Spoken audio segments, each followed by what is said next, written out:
ప్రభు అయిన యేసుక్రీస్తు నామంలో మీకు సమాధానం కలుగునుగాక.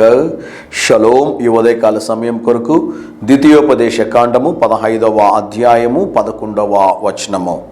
దీనులకును బీదలకును అవశ్యముగా నీ చేయి చాపవలనని నీకు ఆజ్ఞాపించుచున్నాను. దేవుని నామానికి స్తోత్రం కలుగునుగాక. దేవుడు కొన్ని విషయాల్లో మనకి సూచనలు ఇస్తూ ఉంటారు. ఇక్కడ దేవుడు మనకి సూచనలు ఇవ్వడం లేదు, కానీ దేవుడు ఆజ్ఞలను ఇస్తూ ఉన్నాడు. సూచనలకి ఆజ్ఞలకి చాలా తేడా ఉంటుందండి. సూచనలు అంటే ఇవి చేస్తే బాగుంటుంది, మీరు ఇలా ఉంటే బాగుంటుంది, ఈ పని చేస్తే బాగుంటుంది, మీరు ఈ కార్యం చేస్తే బాగుంటుంది. దీన్ని ఏమంటారు అంటే సూచనలు అంటారు. కమాండ్మెంట్స్ అంటే అర్థం ఏంటి అంటే సజెషన్స్ వేరే, కమాండ్మెంట్స్ వేరే.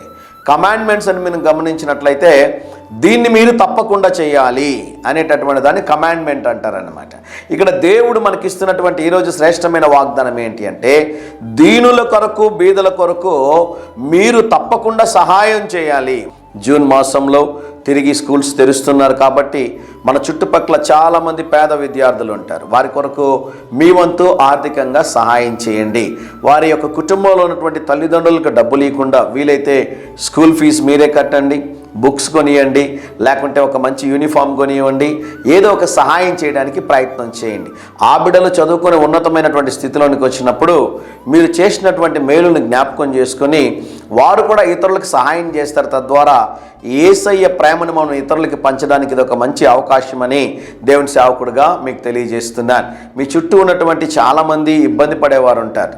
మన దగ్గర బట్టలన్నీ కూడా పొట్టివైపోతున్నాం, ఆ బట్టలు పనికి రాకుండా ఉన్నా వాటిని తీసుకుని వెళ్ళి చెత్త కుండీలో వేస్తాం, కానీ వేరే వాళ్ళకి ఇవ్వమండి. కొన్ని కుటుంబాల్లో మీరు గమనించండి, రోజు మీరు ఎంత అన్నం వేస్ట్ చేస్తూ ఉన్నారు. మధ్యాహ్నం కానివ్వండి, ఉదయం కానివ్వండి, రాత్రి కానివ్వండి, దాన్ని అన్నింటినీ తీసుకుని వెళ్ళి ఏం చేస్తుంటారు, మళ్ళీ కుప్పతోటలో పడేస్తూ ఉంటారు. వీలైతే ఆహారాన్ని ఎవరికైనా సహాయం చేయండి. బీదలకు సహాయం చేసేటటువంటి వారు ఎవరు అంటే వాక్యం అంటది యెహోవాకి అప్పిచ్చి వరను వాక్యంలో రాయబడింది.